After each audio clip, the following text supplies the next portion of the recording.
Estamos de vuelta a 8:08 8:08 y conversamos esta mañana en Ahora es Cuando con Natalia Piergentili del PPD, Cristian Monkeberg de Renovación Nacional, ambos expresidentes de sus respectivos partidos. Natalia, Cristian, ¿cómo les va?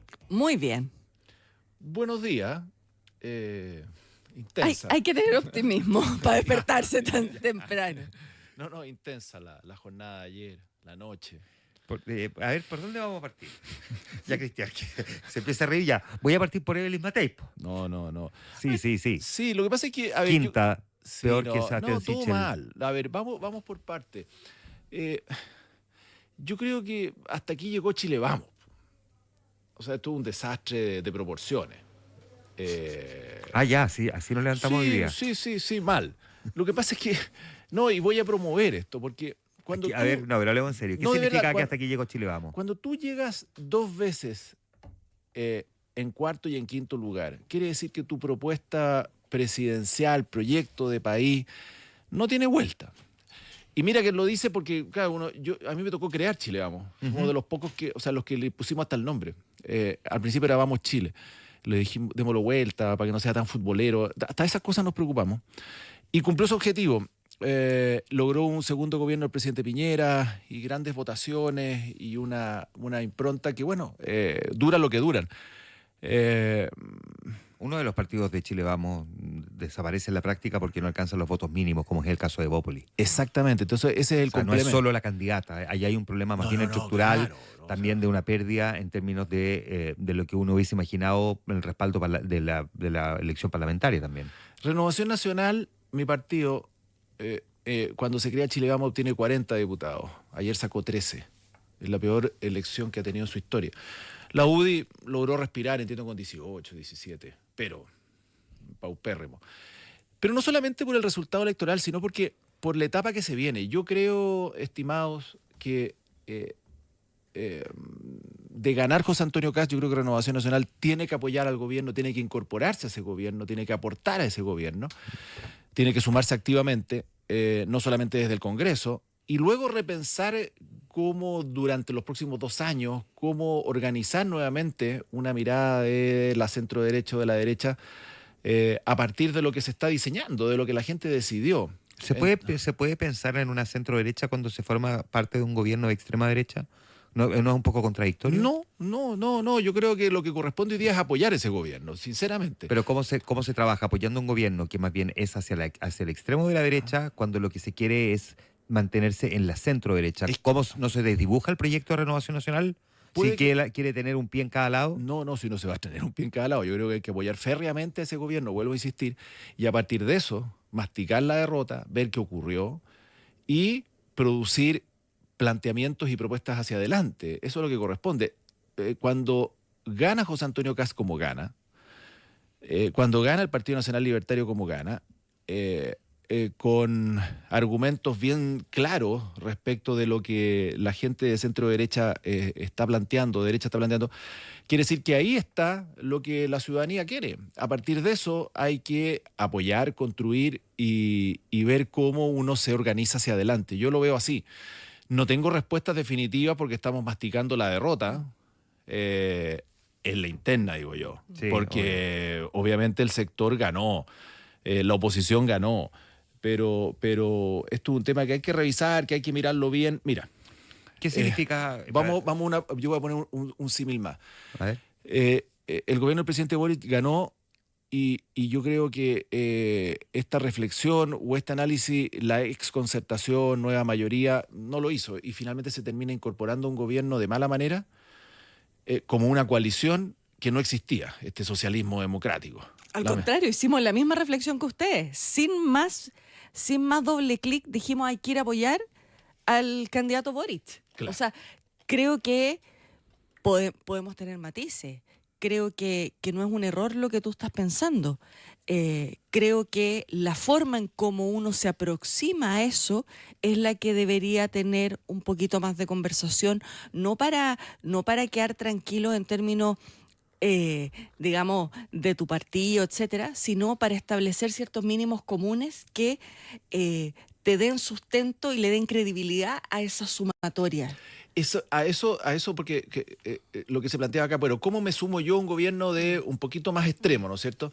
Bueno, poniendo acuerdos sobre la mesa, conversaciones sobre la mesa, temáticas sobre la mesa, que me lleven a mí a decir, mira, yo me incorporo en la medida que estén estos temas sobre la mesa y los voy a empujar. Creo que sería más irresponsable apoyar un gobierno y después dejarlo, no digo a la deriva, porque lo más seguro que gane, pero sin el sustento en el Parlamento, por ejemplo. Y creo que desde el Parlamento perfectamente y desde un gobierno perfectamente se pueden llegar a acuerdos y construir una oferta programática y un planteamiento programático en esta segunda vuelta que permita proyectar al sector. No sé, yo lo veo clarito en esta parte inicial. No sé lo que va a ocurrir después, pero por lo de pronto seguir insistiendo en una estructura que ya cumplió su ciclo, no es que fracasó, cumplió su ciclo, como es Chile Vamos, no tiene sentido. ¿Qué significa en la práctica que cumplió su ciclo? ¿Hay que repensar una nueva coalición? Porque un cambio de nombre es más bien cosmético. No, además que cambiar no, ¿para qué? Bueno, porque, y lo planteo así de claro, yo creo que Renovación Nacional se tiene que sumar al gobierno, tiene que llegar a buenos acuerdos y marcos de entendimiento con ese gobierno, como lo van a hacer el resto de los partidos. Son partidos que van a apoyar al gobierno, no 2, 3 coaliciones, partidos que apoyan al gobierno. Y luego, a partir de ese trabajo, de ese masticar, de ese reflexionar, porque tenemos 2 años, estos 2 años que vienen por delante, afortunadamente no hay elecciones. El gobierno del presidente Boric tuvo 2 elecciones, Tuvo 4. todos los años. Exacto. Todos los años. Y a partir de eso, de ese proceso de reflexión, ver qué se hace con coaliciones, cómo me levanto, qué posta tomo, cómo logro conducir y lograr el día de mañana, estamos hablando de 4 años más, quizás tomar la posta del presidente Cassis que sale elegido, como yo creo. Voy a volver a eso. Ahora, Natalia Piergentili, miremos también lo que pasa en el llamado socialismo democrático, que se plegó a la campaña de Janet Jara, y Janet Jara no logró ni siquiera el piso mínimo que incluso ella misma se había establecido, que era un 28%, llegó un 26,8%, o sea, está en el subsuelo del desde de lo que se habían planteado. Incluso había gente en el comando que hablaba de 33, 35, hasta 36%, y ese escenario no se dio. Y la posibilidad de sumar nuevos votos se ve prácticamente imposible, salvo que lograra dar vuelta al electorado de Franco Parisi. Y ya, si hay algo que nos quedó claro, es que Franco Parisi no es dueño de su electorado. Lo vimos en la elección del 2021.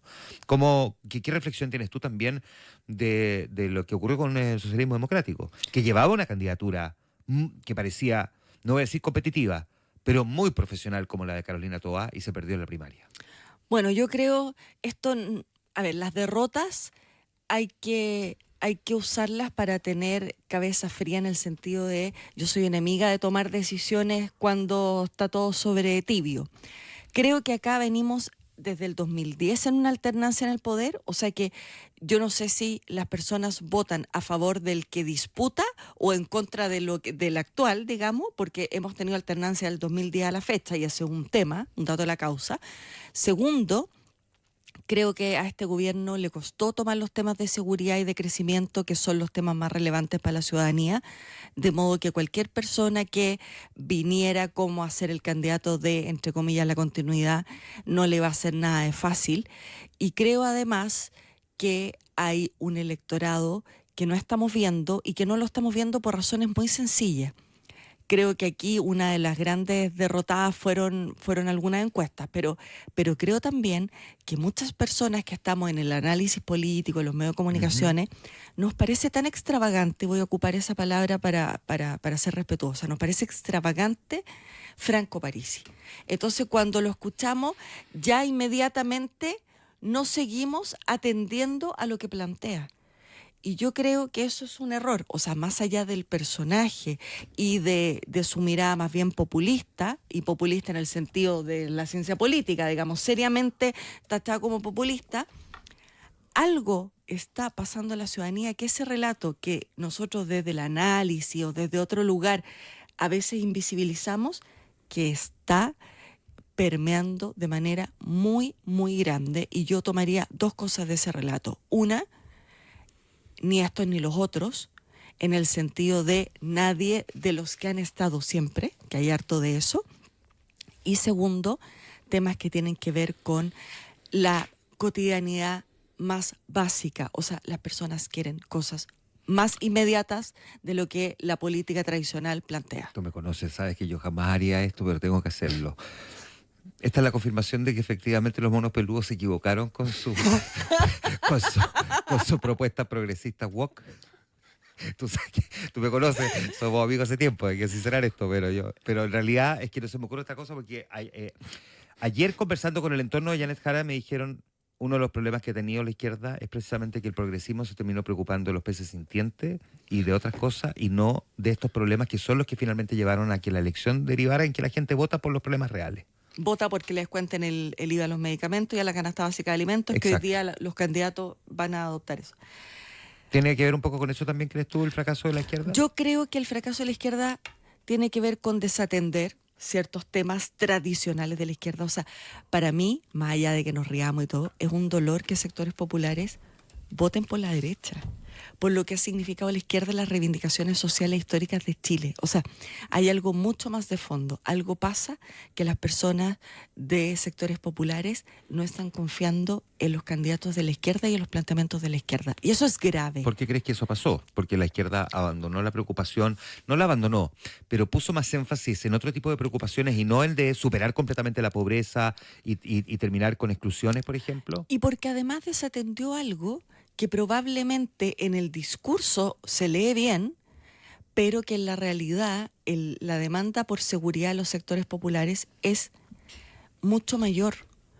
Y las explicaciones de la izquierda que tenían que ver con otras formas de abordarlo, empezaron a hacer sentir de que no había preocupación sobre esto que a mí me ocurre.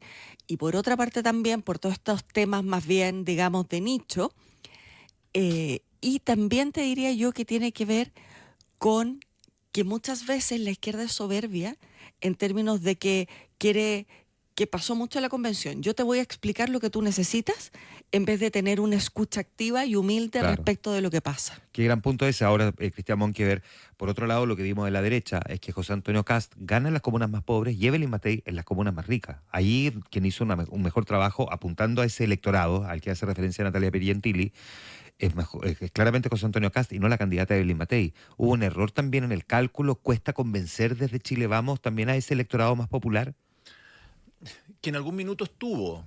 Sí, pues. Acordémonos de la UDI popular y Y que permeó harto a Renovación Nacional también. Exactamente. Ahora, es que se hizo todo mal en mi sector, en mi subsector, ¿no es cierto?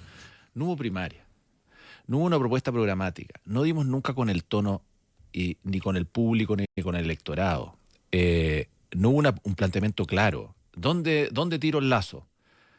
¿Al mundo concertacionista que tengo acá al lado? Al mundo del José Antonio Kast del otro lado o más allá. Entonces, claro, se produjo un problema gigante. Y eso permeó por todos lados. Y entre medio se mete Parisi, que Parisi es notable lo que hace. ¿Sabe a qué me recuerda? Es que me gusta leer historia como el general Ibáñez en su segundo gobierno, que con la escoba dijo, los voy a sacar a todos. El eslogan de la escoba, toda la razón. Y termina como con los gobiernos radicales que llevaban mucho tiempo gobernando. Una lógica como de populismo. En ese caso era medio militar, en este caso no tiene nada de militar, ¿no es cierto? Pero muy bien orquestado, muy bien planteado, y la gente lo entendió bien. Eso le pasó hoy día y le está pasando a Franco Parisi. Y a eso lo sumo con lo que decía Natalia respecto de no es normal la alternancia desde el 2010 hasta ahora. Nosotros la normalizamos como si fuera sano. No es normal que en cada gobierno lo suceda uno distinto, es porque estás votando en contra del otro. No estás votando por una propuesta programática buena. ¿Cuándo estuvieron los mejores años de Chile? En la concertación, ¿no es cierto? Hubo continuidad, hubo una oferta programática, hubo una oposición que colaboró y el país creció y mejoró si uno lo mira con perspectiva. A mí no me tocó formar parte, ni mucho menos, pero claro, uno lo apreció, me tocó votar en esos gobiernos, etcétera, pero no participaba activamente. Todos éramos medio jóvenes, ¿no es cierto? Universitarios. O sea, yo más. Claro. Pero fueron buenos años. Entonces, o sea, hay un antecedente. ¿Qué pasa? Que estamos cambiando de gobierno cada 4 años. Está claro que las cosas no están funcionando. Y a eso le agrego Franco Parisi, que entra con mucha fuerza. Y que esa bancada, liderada por la abuela, déjame decirte que va a ser determinante. Determinante. Ahora, efectivamente... Con 12 diputados. Con 12 diputados. Ya, y probablemente además Pamela Giles convirtiéndose en una de las mayorías nacionales. Es muy probable que sea la mayoría nacional en cantidad de votos. No Claro. porcentaje, sino cantidad de votos. O sea, podría ser la parlamentaria con mayor cantidad de votos. Creo que anda cerca de los 100.000. Hay que mirar ahí con detalle también eso. Ahora, ¿qué es lo que debería uno esperar, Natalia Pergentili, de la estrategia para la segunda vuelta de la candidata Janet Jara? Más allá del resultado final, ¿no? Porque no puede dar por perdida la elección. Tiene que salir a buscar los votos. Y esos votos probablemente están precisamente allí, donde Franco Parisi. Bueno, yo creo, me hace sentido lo que dice Cristian respecto de analizar, voy a tu punto, analizar esta alternancia, porque sabes que uno de los errores que yo espero que no cometa el próximo presidente o presidenta, a propósito de cómo fijar la campaña, es que cuando ganó el presidente Boric probablemente era el voto contra Kast, contra Piñera, que había estado el estallido, etcétera, etcétera. Y en ese minuto el gobierno pensó que era una mayoría social y política. Por eso llegó con una cosa muy reformista, y yo tengo la impresión que hoy día, si es que cualquiera de los dos que gane, no puede asumir per se que es una mayoría social y política, es una mayoría numérica, circunstancial, y tiene que trabajar con eso en mente. Y en el caso de Janet Jara, yo creo que la consecuencia es un valor en la política, y creo que ella hoy día no puede pretender vestirse de una cosa que no es, o de avanzar hacia una mirada completamente distinta de lo que ha sido su campaña. Creo que ella tiene que redoblar los esfuerzos, ser más pedagógica, acoger algunas propuestas si le parecen pertinentes en el ámbito económico que ha hecho Parisi, tratar de abrazar a los parlamentarios electos, que en porcentaje son más que el 26% que saca ella. Por lo tanto, también ahí hay un caudal interesante, pero creo que nada muy performático a esta altura es creíble. Yo creo que es mucho más creíble redoblar esfuerzos desde lo que tú eres, haciendo ajustes pertinentes, pero no cambiar. Esta no es otra campaña. Cristian, mientras tanto... A ver, nosotros estamos aquí respirando pollería, ¿no es cierto? Porque efectivamente el panorama es distinto respecto del sector, de la oposición, ya hablo de mi sector. Hubo un triunfo parlamentario, pero claramente cuando uno hace un doble clic, hubo una derrota puertas adentro que hay que revisar, y uno no puede dejar de analizar, no puede dejar de mirar, no puede dejar de conversar, y por eso el diagnóstico crudo. Evidentemente, los problemas están mucho más fuertes en la izquierda, y eso es así. Janet Jara tiene una complicación mayor que es intentar, como lo hemos señalado, de capturar votos que va a ser muy difícil que los logre. Tiene que ir a buscar a Franco Parisi, tiene que ir a buscar a Artés y encontrar ahí vasos comunicantes para lograr un triunfo eventual en la segunda vuelta. Se ve muy difícil. Me voy a permitir simplemente hablar un poquito de la izquierda. Yo creo que la centroizquierda, y engancho con lo que decían ustedes anteriormente, el discurso, el mensaje que se planteó durante los últimos 4 años, yo creo que hoy día cierra un ciclo. Y espero que así sea el aprendizaje, porque así como se requiere una derecha clara, con propuestas programáticas claras, también se requiere de una izquierda en esa línea. Y hoy día quedó muy desdibujada. Y lo de Janet Jara también es bien complejo, porque es el peor resultado que ha tenido un candidato de centro-izquierda, denominémoslo tradicional, ¿no es cierto? No un Artés, no un outsider. Que es el que más partidos tiene detrás.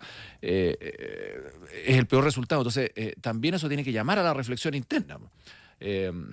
Y cuando el PDG se transforma en un eje estructurante del Congreso, o de la Cámara de Diputados al menos, que va a nivelar las cosas, lo hace mucho más complejo. Porque la oposición de derecha, entiendo que sacó, salvo los últimos resultados del día de la mañana, pero 78 diputados. O sea, tiene la mayoría para aprobar proyectos de ley simple. La mayoría simple. Pero de ahí en adelante, acuerdos mayúsculos, grandes, no los va a tener. Bueno, no los ha tenido nadie desde el retorno a la democracia. Tal cual, tal cual. O sea, tampoco suframos por algo tan... Claro. Yo amanecí más optimista que Cristian Monkever. No, Cristian, tú amaneciste... No. Dormiste mal. No, sí. No, y no fue por mi hija. Fue por las elecciones. No, lo que pasa es por lo mismo, porque finalmente creo que José Antonio tiene un tremendo triunfo. Creo que Evelyn Matei, hay que agradecerle, porque esto no es culpa de Evelyn Matei. No, ya sería como el colmo echarle la culpa a ella. Hay que agradecerle el tremendo esfuerzo que hizo, el despliegue que hizo y además toda su trayectoria política. Hay que apoyar a ese gobierno a como de lugar, lo he dicho desde el día 1, pero el doble clic o la mirada más con zoom a un sector que se agotó, o a una coalición que se agotó y creo que es necesario para poder levantarse y hacer una oferta programática que sea atrayente y atractiva para el país e incluso para el gobierno que yo creo que que va a resultar, que es el de José Antonio Kast. En eso no me equivoco un segundo. Yo creo que hay que estar, hay que aportar, hay que apoyarlo y ojalá acordar ciertas cosas que reflejen lo que puede ser el aporte de un partido como la UDI o de Renovación Nacional, porque el resto no quedó ninguno, po. Demócrata, Amarillo, desaparecieron del mapa, Evópoli también se lo llevó la marea, en fin. Por ahí escuché un militante de Evópoli, parece que fue el senador Luciano, que decía que había que armar un partido único. ¿No? Lo que pasa es que ellos están complicados, entonces lógicamente lo dicen, porque si no tienen que salir a buscar firmas. Ya, pero Renovación Nacional tampoco es que esté, digamos, exultante. No, por eso te digo, pero es que por eso digo, esas son las reflexiones. O se van a establecer comunidades de techo en el Parlamento. Claro, va como los abogados. Ya, última pregunta, ya estamos pasando es que ahora, esas son las reflexiones que, ¿te preocupa, que hay que hacer hacia adelante. ¿Te preocupa, Natalia, lo atomizado que queda el Congreso? A ver, creo que queda menos atomizado de lo que está hoy día. Lo que me preocupa es efectivamente que se generen, voy a ocupar una palabra fuerte, pero se establezcan ciertas dictaduras de minorías que hagan inclinar la balanza, y me preocupa que sea el PDG un partido que no tiene orgánica, que esa gente no tiene historia común, etcétera, que no sabemos qué piensa sobre ciertas cosas relevantes, vayan a ser quien mueva la aguja, porque el costo de esas negociaciones va a ser muy grande y la incertidumbre también. Entonces, creo que es un foco a tener en cuenta, más no creo que sea más dificultoso en la totalidad de lo que ha sido hasta ahora la fragmentación parlamentaria en los últimos 2 gobiernos. Sí, la atomización, coincido, yo creo que es peor la que estamos viviendo ahora. Surge al menos para un gobierno futuro de José Antonio Kast, como todo indica, bueno, faltan 30 días, pero todo indica, tiene una estructura en el Parlamento bastante más organizada y disciplinada, que al menos permite una mayoría simple. Estoy absolutamente de acuerdo. Pero para cambios profundos, para acuerdos relevantes que requieran de un porcentaje mayor, para modificaciones importantes, va a ser duro, va a ser complejo. No tanto como ahora, pero va a ser duro y complejo. Cristian Monkever, Natalia Piergentili, a ver si conversamos antes de la segunda vuelta, para ver cómo transitó este mes de reordenamiento, negociaciones, rebarajes. Encantado. Como dicen en el acervo cristiano, será justo y necesario. Perfecto. Muchas gracias. Gracias. Ya.